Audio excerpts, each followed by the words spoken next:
All right, this is a shame. I just wasted a minute and a half or so on live, but let's get into it. There's something that I want to say to you. Enough is enough, and this is the great Social Security debate that nobody is really getting right.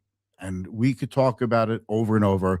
You should claim at 62 because your break even might not be until about 80, 81. If you don't live long enough, you'll never collect all that money that you paid into the system. The other debate is wait until you're 70 because at that point, you're getting the most you can possibly get.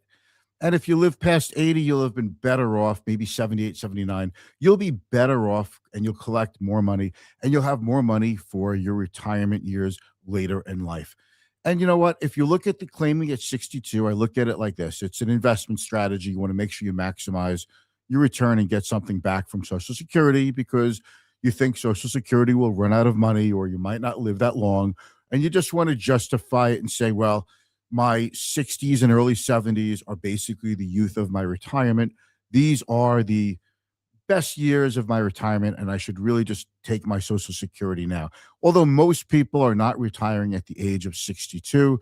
And if you are, a lot of people do. I have to tell you, a lot of people retire at around that age, not because they want to, but because they have to, because of their own health issues or that of a loved one who they're taking care of. Retiring at 62 is difficult to do unless you've really hit it very successfully, unless you've hit it pretty big in your life. But most people do not meet that criteria. So then we get back into the debate. Well, wait till 70. Because if you retire at 70, you're looking at a maximum Social Security benefit that could be about 80% higher, so close to double what you would have gotten as if you claimed at 62. And you could look at it like this: it's like an insurance policy against, you could look at it like this: it's like an insurance policy to protect you against longevity. So that means that if you wait until 70, you'll collect more. And what that means overall is that you could possibly have a better chance of making your money go further in your retirement years. And it's a very steady thing, Social Security. It's not dependent on the stock market, a bull market, on what politics does. And it's not dependent on tariffs. It's your money, you're getting it. It's very steady, it's very Eddie, and that's steady Eddie, right? That's what we like. And then we could say, well, you could claim it 64 or 65. But this whole debate has to just come to a complete halt right now. Claim at 62. And I see all these YouTubers lately going on, hey, I'm so and so, and I'm creating free content so you don't have to pay for it. And you should start claiming at 62 because you could live longer, or you might not live as long, or you might not collect all the money. I think that misses the point of personal finance, which means it's personal. There's something that you might not know about, and that's called the withholding of Social Security.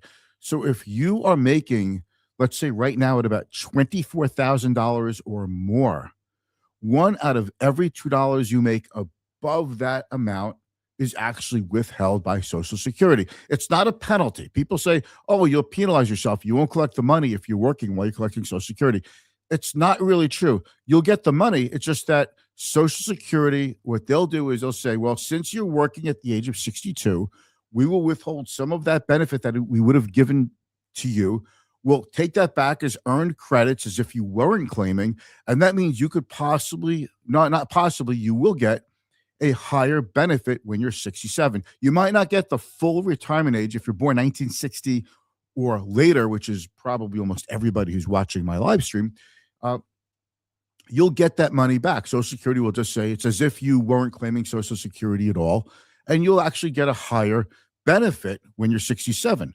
Again, not the full benefit, because if you do take Social Security, at least up to the first $24,000 you make, if you're still working while you're collecting, you are getting some Social Security money, and even up to about $60,000. You're getting Social Security money. So that does reduce your benefit, but at least you're not as penalized as you might think. So maybe if your full retirement age is 3,000 at the age of 67, and at 62 your benefit is $2,100. So $2,100 versus 3,000. So when you turn 67, you might not get the full 3,000, but you'll probably get around $2,500, $2,600 if you're working while you're collecting Social Security before your full retirement age.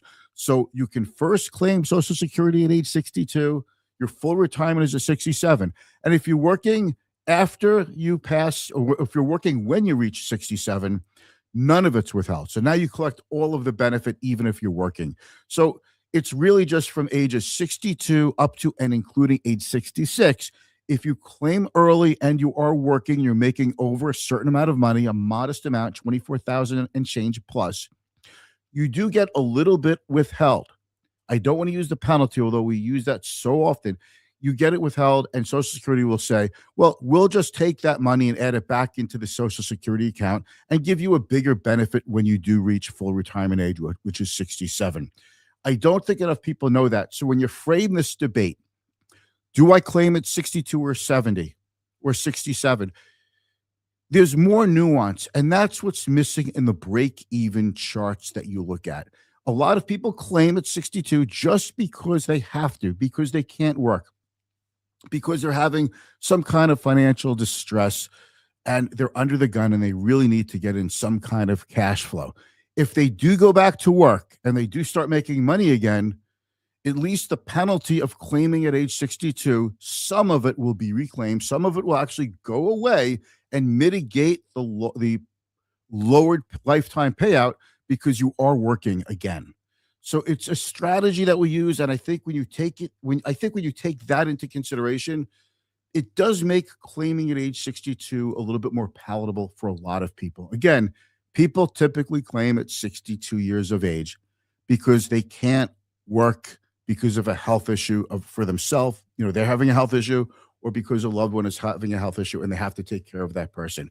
So I wanted to clear this up with you. If you have any questions, reach out to me, Mitch Goldberg, financial advisor with the wealth management firm Client First Strategy. Thank you.